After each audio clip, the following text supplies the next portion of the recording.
Well, details still very thin on the ground, but it's understood that the army's Delta forces carried out Maduro's capture. That, in conjunction with intelligence that they'd been getting from the CIA, who'd been identifying his precise location and movements over the course of the last couple of weeks. We know, of course, the CIA has been operative for some time in the country.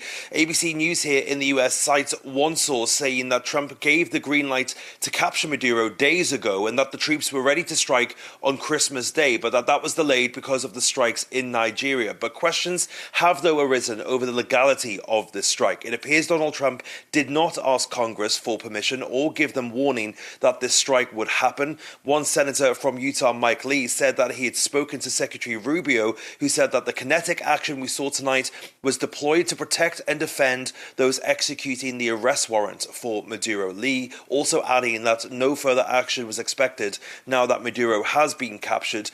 But just weeks ago, Trump's chief of staff, Susie Wiles, told Vanity Fair that a land strike in Venezuela would require congressional authorization. That seemingly then flying in the face of what actually happened over the course of the last day or so. The US's rationale for this, though, is that Maduro has been indicted in the Southern District of New York. Those charges of narco-terrorism conspiracy, cocaine importation conspiracy, possession of machine guns and destructive devices, and conspiracy to possess machine guns and destructive devices against the United States. That all according to the Attorney General, Pam Bondi. It is, however, unclear whether those indictments are new indictments or it is still related to that indictment that was handed down in 2020.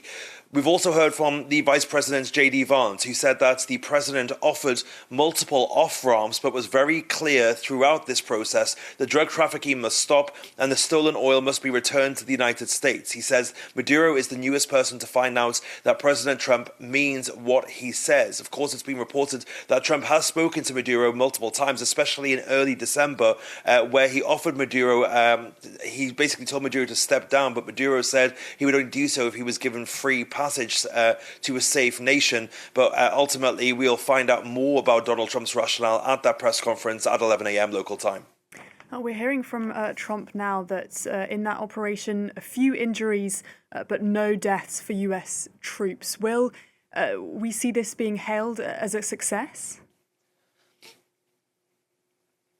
Well, I think militarily, if that is indeed the case, that there have been no deaths, I think in terms of a military operation, the Pentagon will see this as a success and a mission success. But again, the question about it, about its legality, are really going to mire this. And now that's once the smoke kind of settles and the dust settles and questions start to arise, that's what we're going to be looking at in terms of a more longer term impact than this one strike. Some lawmakers, however, are already closing ranks around Donald Trump. Senator Tom Cotton of Arkansas said, "I commend President Trump and our brave troops and law enforcement officers for this incredible operation." Mike Lee, again, the senator from Utah, who I mentioned earlier, initially questioned what authority Trump had to commit this action without authorization from Congress, but then spoke to Secretary Rubio and changed his mind. The Democrats, of course, are lambasting this. They are denouncing the move to topple Maduro, whilst also saying that Maduro